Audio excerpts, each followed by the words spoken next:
This is Ryan Thomas Neese. And this is Nicole Neese. And this is the Closer Podcast.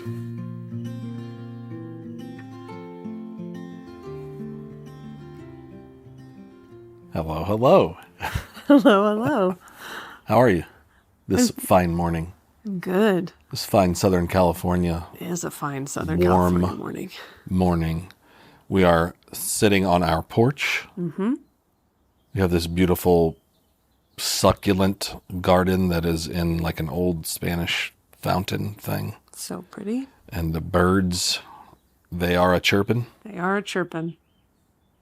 Mm-hmm. And man, it is supposed to be 76 on January the 2nd. 2025. And I could tell you this weekend in St. Louis, where I'm from, they are calling for 10 inches of snow. And I'd about rather punch myself in the face than be a part of that madness. Yeah, I don't miss that. Me either. So Happy New Year. Happy New Year. Thanks for sticking with us for what is now today 10 episodes. Yeah. If you like this, please share it with the people that you know. Anybody you think needs to hear it, people you think don't need to hear it. Mm-hmm.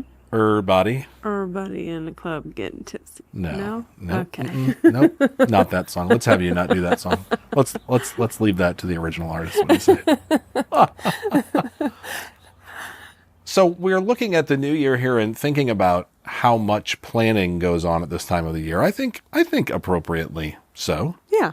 It's a calendar reset. It's a good inroad for a life reset. Mm-hmm. Of course, there's the thing that everybody knows about called New Year's resolutions. Mm-hmm. And there is also the sort of reaction against New Year's resolutions where everyone tells you, I saw a meme on Instagram yesterday that said, with soft music and I think two bears hugging a cartoon, just remember, you don't need to do New Year's resolutions. You can just, I don't really know what it was, but I got the idea. You stopped reading. Yeah, I did. If I did read it, it's gone already. So, and I understand that as well, that sometimes, oh my gosh, everybody's so busy talking about what they're going to do different. It's like, hey, you can just keep living your life if you want. Mm-hmm. And I think all of that is well and good. When we start thinking about planning and the new year, we're all for it. And I think we do a little bit of reorienting ourselves around that concept. Mm-hmm. But no sooner do we start talking about it than we just sort of become aware that like, oh, you know what? For us, life has been full of a series of, wow, it's really nice that you made that plan. Yeah, that was cute. There's like an old Yiddish adage. I won't give it to you in the original Yiddish because I don't actually know what the heck it is. I would have been so impressed. Yeah, no doubt. I will look to do something for you equally work on impressive. That this year. Yeah, thank you. That's my plan for the year is I'm going to work on my Yiddish. That man plans and God laughs. Yes. And I think that's been the experience we've had across much of our young time together, as we were kind of reflecting on episodes 8 and 9, where we told our origin story, how much, no sooner did we get married that we lost our jobs, and then we moved, and then we got pregnant, and we ended up turning down my scholarship offer for PhD work, and what a radical trajectory alteration that was. Yeah. And then along, the last 17, 18 years of our relationship, there have been countless examples of, in big and small ways, just like things just kind of don't go. Plans are good. You need them. You should be making them. Mm-hmm. And often things don't go according to plan. Mm-hmm. And we were even kind of thinking there are almost like various levels to this too. Yeah. Yeah, I think there's the, I want to go to the gym, and I'm going to go 3 days a week. And by the end of the year, I was going maybe an average of 1 day a week. Yeah, right. If that, right? The little things like that. Then there's stuff like with Lily. We weren't planning on being pregnant when we were going to be pregnant someday. Right. It just like advances the timeline. Mm-hmm. And then, so it was like a plan that you had in place, or we had in place that then like, oh, well, plan has been sped up so much. It was like that thinking about moving out to California. Southern California. In part of our long-term plan had always been we wanted to move out here. Right. And we were talking about when the kids... Yeah, they were done with school. Right, done with high school. Not to move a ton and kind of give them a stable base. But then, my dad got sick and it moved the timeline up. We wanted to be out here. We wanted to be around family for them and for our kids. Yeah, and those are the types of adjustments that, while highly disruptive to one degree or another, I think most people do have... I mean, that theoretically, if in no other way, health concerns of you or your immediate family or your family of origin, like these are going to be things that you face throughout life. And Right. that there's going to be impasses with like jobs and, I don't know, for lack of better terms, money and that sort of thing. And then There's a third kind. there is a third kind. It's like a larger, more disruptive. And those are the ones that like you just didn't see coming.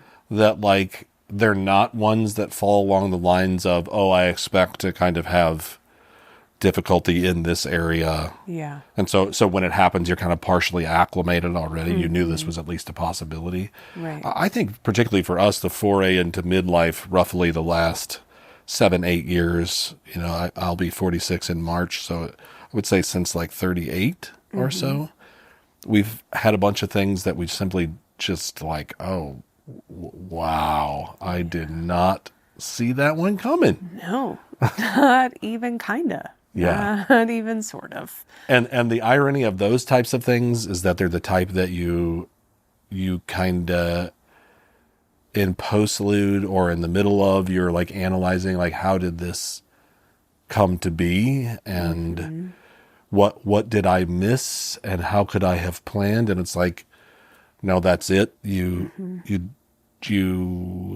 couldn't have planned for this precisely because you didn't know that Right. it was a possibility. And so there's like varying levels of plan disruption.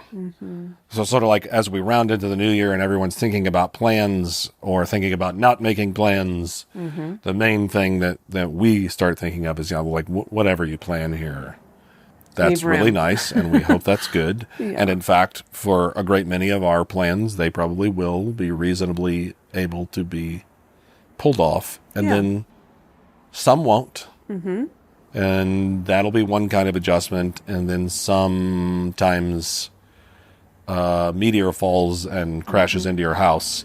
And you... Really, how could you have planned for that? Yeah, exactly. I mean, it's at that level of disruption. And not only could you not have planned for it, but the plans you did make are now not even relevant to you. Right.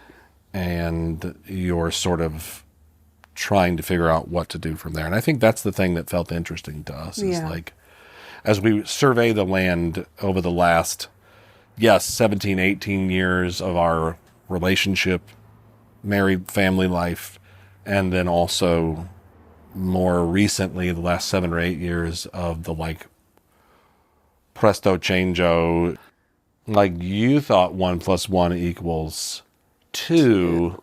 And not only does it not equal 2, it doesn't even equal a number. It's like 1 + 1 = purple. Right? It's just something totally... Ridiculous. That's ridiculous. Yeah. It's a non sequitur. It doesn't follow. How did I get here? Yes. And you can't take anything that you know and apply it to make it make sense. Right. Yes. And that's probably one of the central themes about this. So let's ask this question. What kinds of responses have you seen people have when, things stop going according to plan across any of these domains? Those domains, yeah. I think the most common one, at least from my vantage point, and certainly one that I had for a very long time, would be like a glass half full kind of perspective. Trying to always see the positive, no matter how dark and dreary it was. Which is easier in some of those domains. The third domain, the 1 + 1 = purple, that starts getting to be really difficult. Yeah, what do you mean glass half full or positivity? How does that look practically? I think it looks like saying, here's this thing that didn't go according to plan. I could be really miserable about that and mad and upset. And because for me, those feelings were often things I tried to avoid. I would be like, well, but maybe this is what was supposed to happen, or this is, everything happens for a reason, or Not one of my favorite phrases, by the way. That's like a good way to immediately have maybe like I start like twitching and my like all of a sudden I'm it sounds like a buzzer. But yes, you're right. That okay, I see what you mean. Like you don't want to feel the negativity that's associated with disruption. Right. And so you start mobilizing a lot of your efforts to try to organize this in a way that firmly plants me in La La Land. Yeah, right. This thing, which is observably, ostensibly negative and disruptive to your life, is somehow positive. I mean, well, okay. Like, you hear me sort of body slamming that one turn of phrase, which maybe I can unpack a little bit in a second. But there probably are, and I think I've seen this with you. There are a lot of necessarily helpful things about that. So before we dissect that as being exclusively negative, which by the way it is not. No. Why do you suppose that's a decent way to approach things, at least some of the time? Like glass half full, there's got to be a reason for this, and it's got to be for my good kind of thing. Yeah. Well, I would say when I used to say that in my 20s, I don't think I had this perspective. I think I was on the cusp of trying to understand it. For me now, what that means, because I still implement it in a lot of areas of my life, is there are hard things here. There's land of the icky, and I can experience those. I can look at them, I can learn from them, I can be curious about them, and I can also feel some positivity out of it. There may be purpose behind this. I'm growing as a human, or this is leading me down an interesting path I didn't think I would ever go down. And gosh, actually, I think I like this one a little bit better than I thought I would. I mean, let's just take a really basic one from my early teens. I had a list of the kind of guy that I was going to date/marry, right? Had all these attributes. Well, I think I've seen this list once upon a time. And what I have said many a times, not only to our daughter, but to other people when talking about this time of life, was all of those attributes, you actually hold all of them. There's only one that you didn't, and that was that you're going to be 6 foot tall. Wow. I wondered if that was coming. My personality is 6 feet tall. It is. My personality is 6'6". Mm-hmm. But there are also so many things about you far superior and more delightful and enjoyable than the things I could have come up with on that list. There are things that earlier in life, if I would have just said, well, he's not 6 foot, so he's out. I could have been missing something. But instead... I'm 5'9", by the way. Yeah, I know. You're a tall guy. You're not a shorty. Let's get it on the record. I just had this vision of Dirty Dancing and lifting me above, and you had to be taller to be able to do that. The physics on that are somewhat dubious at this point. But this isn't feeling clear for me. Why is this positive? What about this positivity is in fact actually helpful and positive and productive? What is it that makes it helpful? Rather than just sort of hopeless positivity and la, I swear it's all okay? I think what it does is that it enables me to say there are good things even when things don't feel good. Oh, yeah. Right. Right.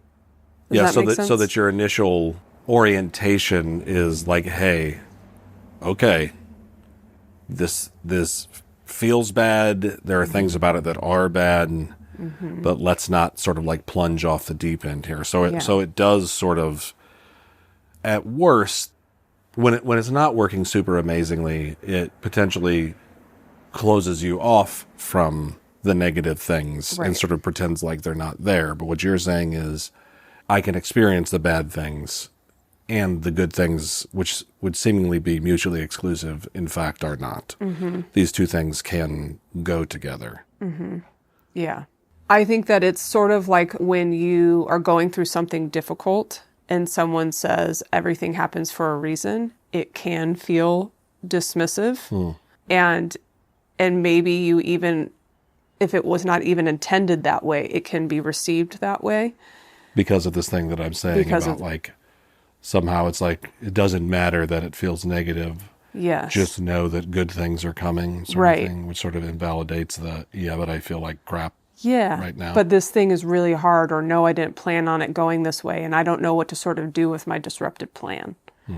Right? Yeah. But if you can present that glass half full, or that happens for a reason, with maybe more context of like, yes, this really does suck, or no, this wasn't what we planned.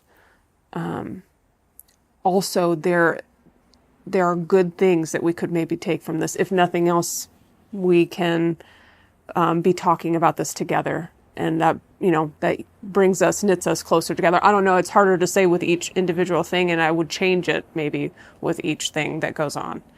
But certainly, like with Lily, when we got pregnant with her, that was 6 years ahead of the plan. Yeah. Right? And I was like, holy crap, what are we going to do? But the joy of that is that we have this beautiful human being that would have been potentially a different version of that beautiful human being, because 6 years later, it would have been just a different human. Right. Right? And Literally. we would have gone through different things. We would have lived in different places. Our experiences would have been different. I can say so much of that with hindsight. You can't say it when you're going through it so much.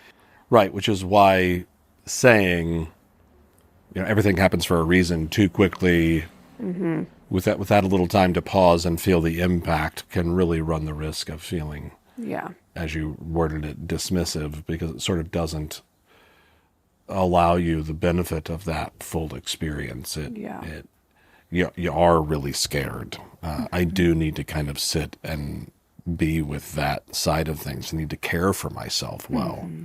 And if you gloss over all of that to get straight to the positivity, it really sort of runs interference on the larger experience. Right. So taken in proportion, Yes.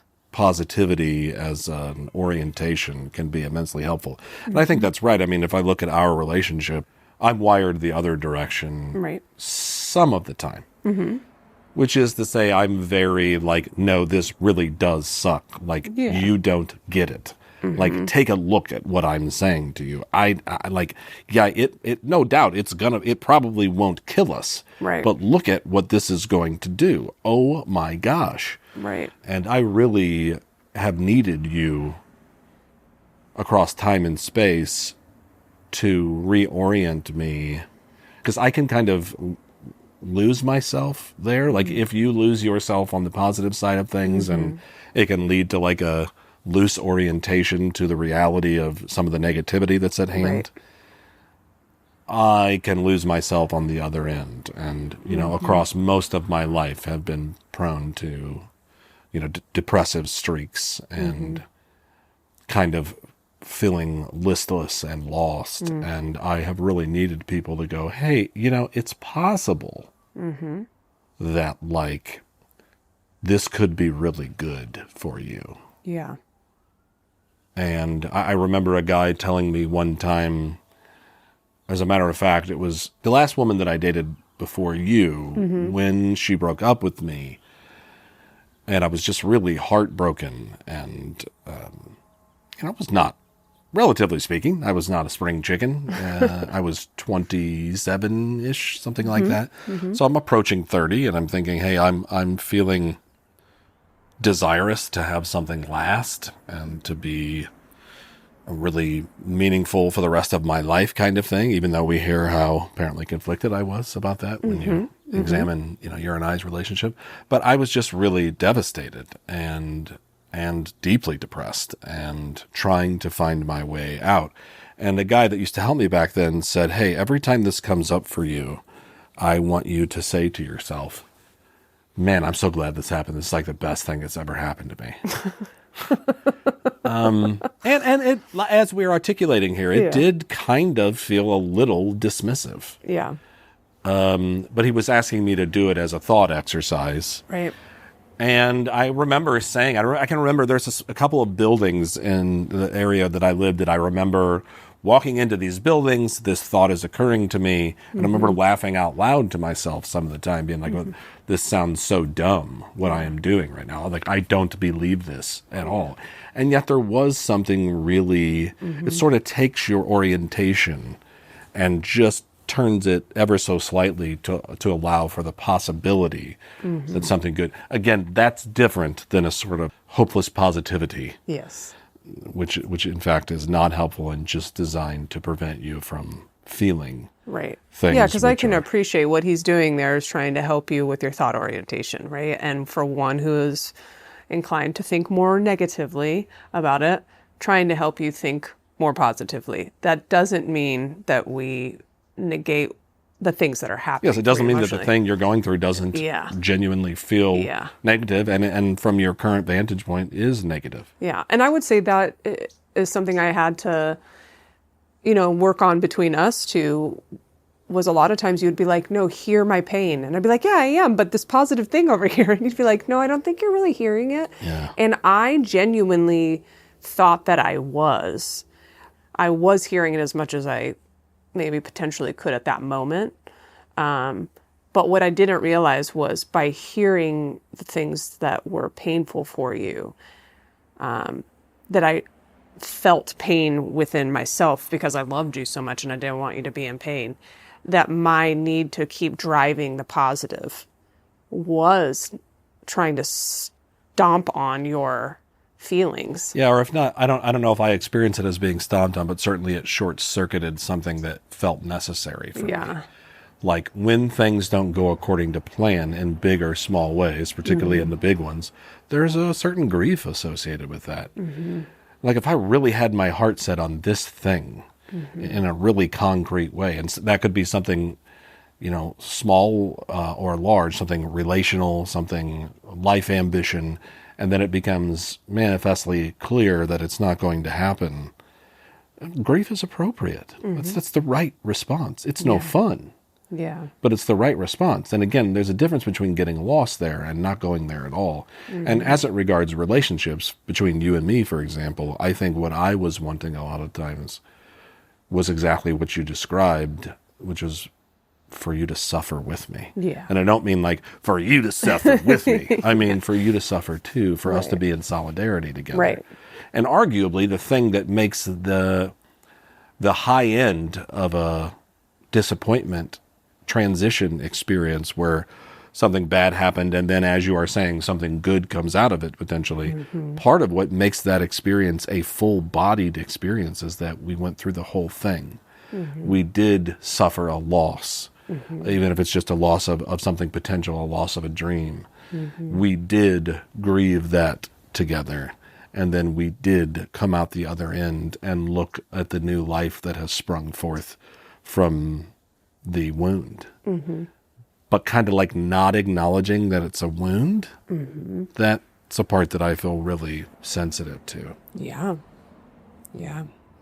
I think what was new for me was learning, well, maybe partially what we're saying here. When we were younger, the things that kind of didn't go a certain way, we were a little more flexible, a little more fluid. We could kind of move around and we didn't have so many things tying us down. You could I decided to move from California to Nashville. I packed up my Honda Civic and drove my little behind out there, right? Now if I need to move, our move from Missouri here was months of planning and it just takes so much more because there's so much more rootedness in where we're at. Yeah. Right? Yes, a rootedness that's just germane to being at the station of life that we're at. Right. And I would suspect for me, at least I'll speak, is that it is some of that causes when the unexpected comes, you're like, oh, I thought that I was, because I'm so rooted, that will prevent some of these things from happening. Right. if I'm like really intentional and I'm present and I'm rooted and I have a plan and I've laid it out and it's really clear, then all of which are great things that you should be doing. Yes. Like that's the way to do it. That's that right. That will prevent any kind of really massive pitfalls from happening. And that one's not true, right? Right. It's like, if I do this, if I plan this, if I'm faithful and have high integrity around, I'm willing to put in the hard work. And and again, you have to do all of those things. Yes. That's right.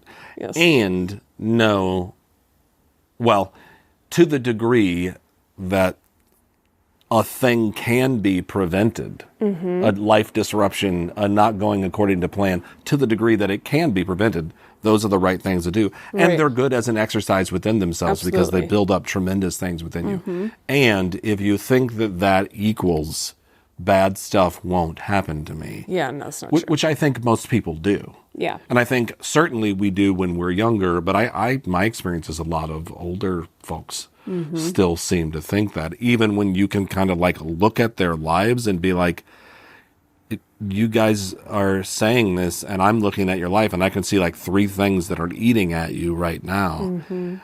And you don't seem to be acknowledging that your planning was apparently insufficient to prevent this from happening. Right. And really, I think the reason why people don't is because they're desperately fearful that they've done something wrong. That like the fact that life did not go according to plan means I made a miscalculation somewhere. And no doubt, many things that are disruptive are outgrowths of, in some big or small way, of your some sort of miscalculation. But part of the deal is that even when that's true, the miscalculation was a calculation you couldn't have, you didn't know. Right. How could you possibly have accounted for what you did not know? Right. So if the positivity thing is one way of responding, another way of responding that I think is closer to where we live these days, you sort of just said it a second ago, is like, oh, I think this is a part of like what it means to be alive. I'm just recognizing I'm saying this thing again that I've been saying since the first couple of episodes, which is, I put that in my "this is what it means to be human" bag. Right. So part of the deal is that there really is a reorientation that has to occur, particularly when you start to lean into the larger disruptions, the 1 + 1 does not equal 2. 1 + 1 apparently equals purple. There's no amount of planning or foreknowledge that I could have had to inorganically advance my developmental awareness that this was a thing. At least for myself, I needed to radically reorient. I even think I would have told you that I was as aware and oriented to the nature of bad stuff happens as one could possibly be, but there were just things that I didn't know. And I think I would have told you, I know there are things that I don't know, but I don't think I really understood what that meant. I think I thought like, no, but I probably know. Because I'm pretty 20 steps ahead. Yeah. It's sort of like a lifestyle for me of being 20 steps ahead of everything and everyone and trying to figure it all out. But so this is another layer in to developmental humanity, is like, stuff's going to happen. All of your plans were great. They didn't account for this. That wasn't really a miscalculation on your part. Or if it was a miscalculation, it was the type of miscalculation that you could not miscalculate. Yeah. Like you... Yeah, there was no avoiding it. No, there's no avoiding this. And a lot of what I see around the everything happens for a reason stuff is a primary avoidance of that right there. Like, wait a minute. Are you telling me that I must now turn and face a certain vulnerability across the rest of my life? That no matter my planning, no matter my calculation, no matter my ability to divine the earth, the sun, the stars, and the moon, and to have even like mystical or special insight, which many of us are open to and aware of and find helpful, that there are things that are going to come that I didn't like, and like oh God, what do I do now? Mm-hmm. I think that's really what it's about. Mm-hmm. It's like everything might happen for a reason, but as for your ability to know what the heck that reason is or what difference that makes in the thing happening. Mm-hmm. I mean, a part of the deal here is the acknowledgement that some things that sit down on your life are so cataclysmically disruptive, right, that whatever the supposed reason that the universe has allowed this to drop into your lap is, doesn't appear to be. I don't care. Yeah. I experience this a lot in evangelical Christianity, where they didn't say everything happens for a reason. I never. Well, occasionally people said that, but that wasn't like preached. That wasn't a preached message. Right. It was usually that God has a plan for your life. Right. And as you are saying about the positivity aspect, I'm like, no doubt that's helpful. Like, let's say that's true. God has a plan for my life. It's very helpful for me to know that, and it does bring some sense of comfort.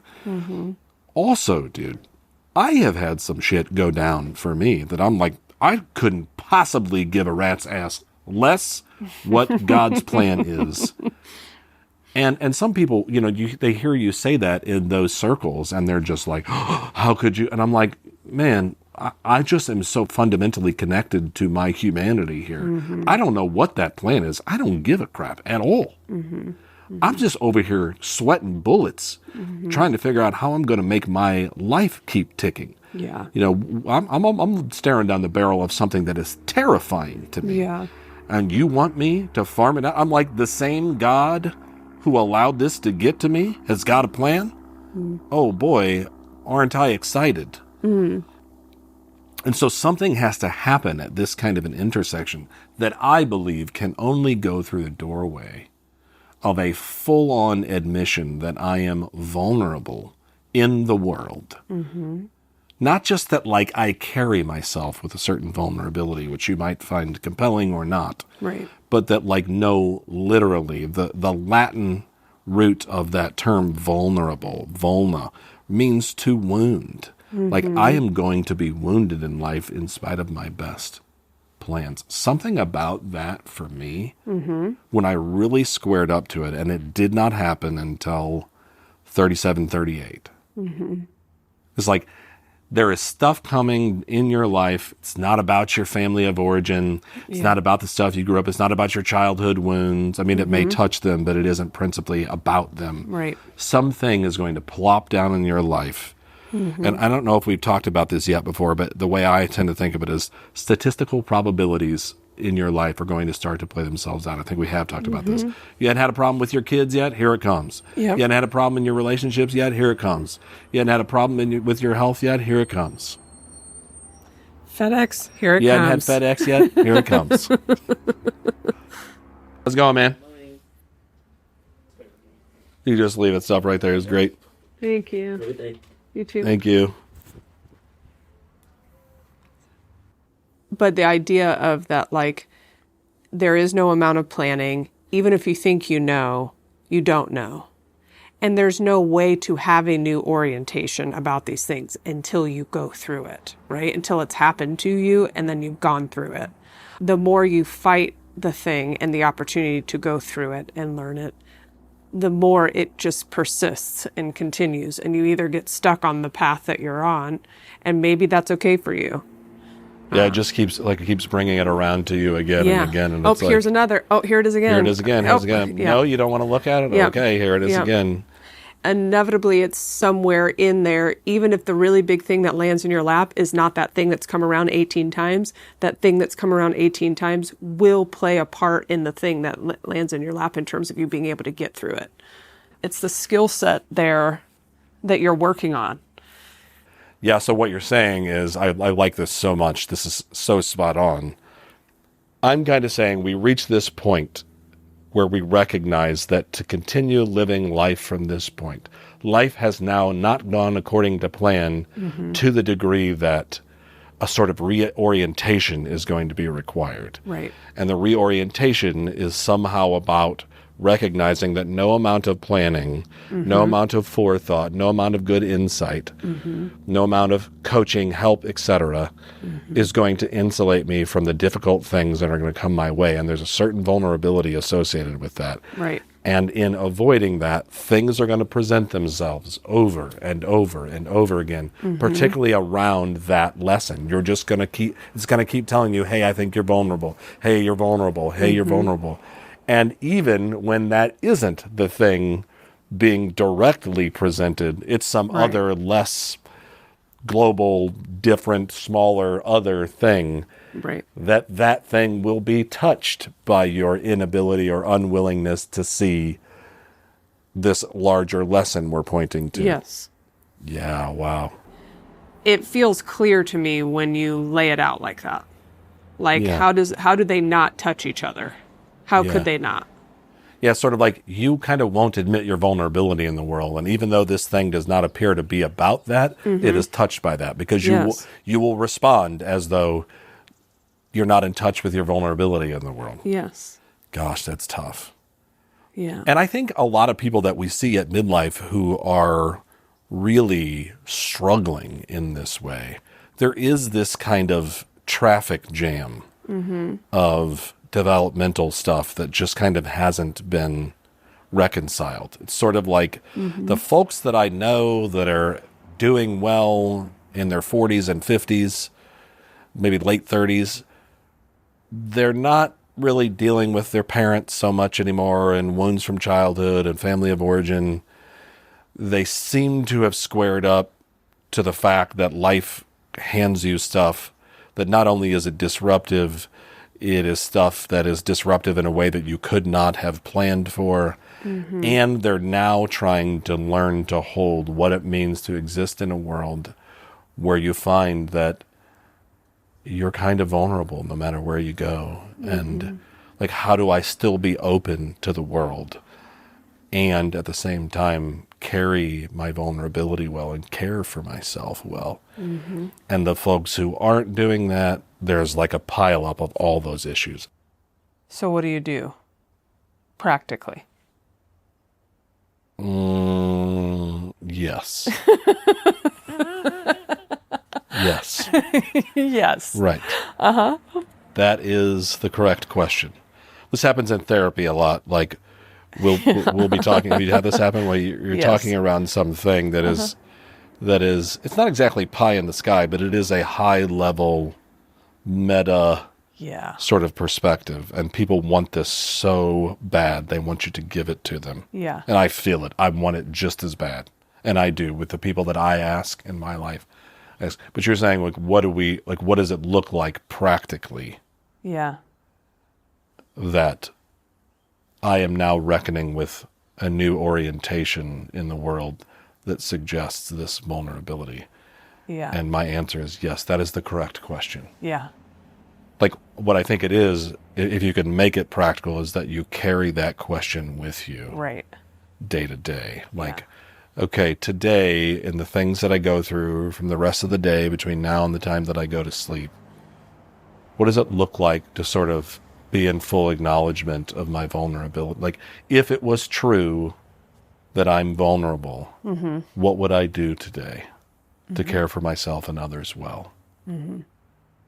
And so for me, for one thing, it very much equals, in a way that I never had this motivation, and it showed in my practical behavior, to go to yoga, breath, plunge, as committed as I am. People will sometimes say to me, "Oh, Ryan, you seem so disciplined." And I'm like, I see what you are saying. That is one way to frame it. It doesn't even feel flattering to me because it feels untrue. I'm like, no, I don't feel disciplined. Yeah. I feel extremely motivated. Right.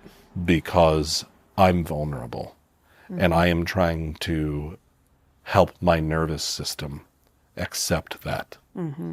Because the difference in the way that I feel when I wake up at about 4 a.m. every morning and when I am done with yoga, breathwork, plunge by roughly 7, 8 a.m., it's like two totally different planets. So the question is, if you want to make this really practical, Right. What do you, if you're vulnerable, how should you care for yourself and others well today? Like, what would that actually look like? What do you think?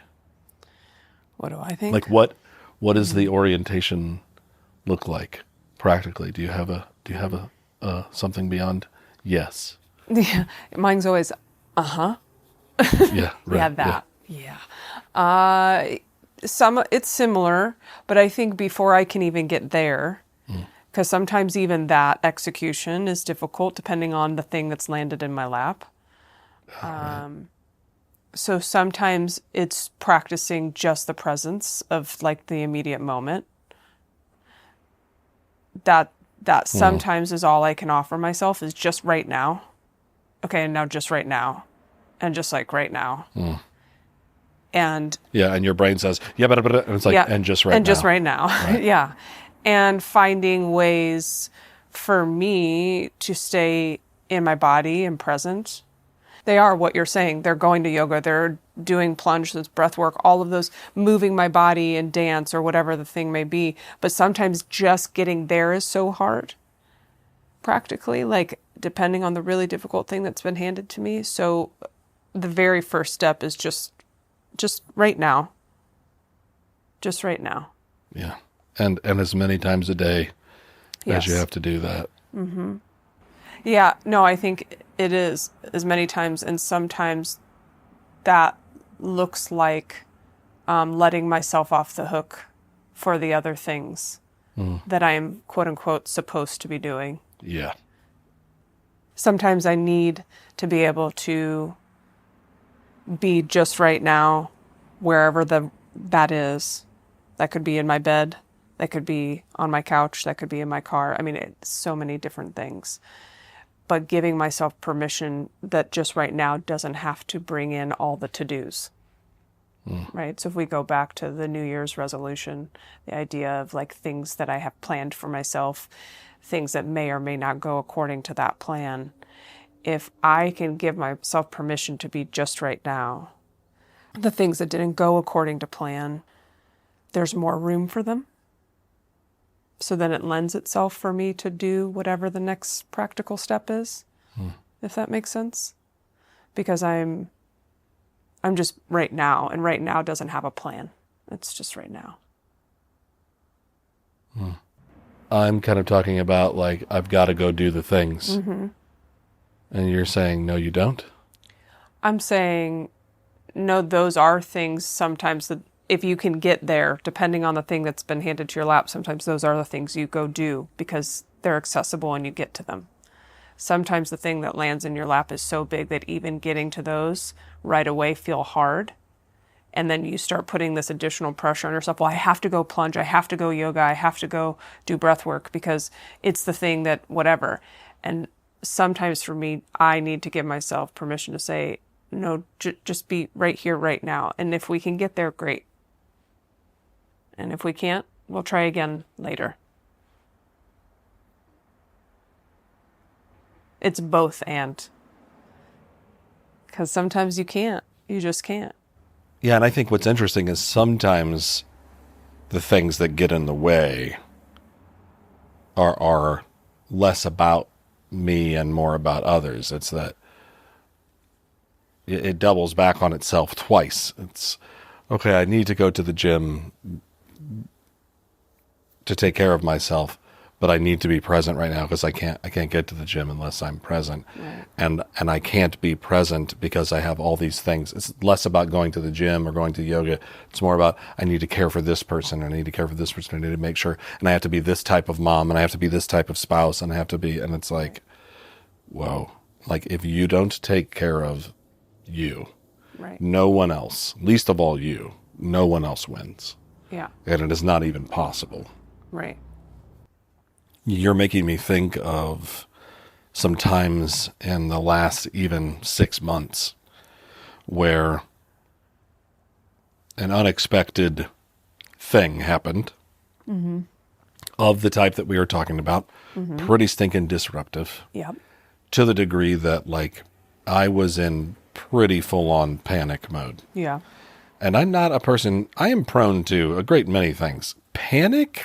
I don't think so. Anxiety, yes. Depressive stuff, yes. But panic, like full-on panic, like the world is burning and I don't know what to do. I don't think that's one of them. And I was in that place. Yeah. And I was thinking about how there were nights where I could not settle down and you had to like wrap me up and lay with me and just say, like, just right now, just here, this thing exactly that you're saying. Yeah. Where sometimes it was what's needed right now, and what's needed right now is for you to rest. Right. Because rest is central to your ability to cope with what's going on for us right now. Yeah. And there's something so dialed in and practical about that. But what's difficult about this, and maybe feels at odds with people who consider themselves to otherwise be functional and healthy and or where we think we're supposed to be at this stage of our life, is that it is inconsistent with that. It's like, Right. I don't want to be, me, Ryan, I don't want to be 45 years old and having to have my wife do that for me. Like, that's like, on the one hand, it's beautiful and I love it. And I am extremely glad that I have it. And maybe my mind, my thinking mind is like, boy, you're blowing it, dude. Look at you. You are 45 years old and this is still happening for you. And so a lot of the reorientation for me also practically has been learning to get some distance between me and my mind and the stuff that I think as being objectively real. And a lot of times it's like, this is a phrase, I use a lot. It's like, that's just some shit you're thinking right now. It's just some shit you think. Like, come back to right now. I mean, sometimes for me, even in yoga, I will be floating away into the problem of the day, the week, the month, or the year. And I will say to myself, just now, just here. Sometimes I say, just these four walls. Right here, you're safe. Just do this. But do you feel the energy that I mean when I say, like, it's like humbling? And it's like, man, I am so disrupted that I kind of have to just be here. And then you realize, no, this is actually the only way. Yeah. Yeah. That, like, this is it. This is it. On New Year's Day, I saw a post from Thich Nhat Hanh that said, there is no way home. Home is the way. It's like, ironically, sometimes the place that I find myself at, that I find humbling and like, oh man, look at me.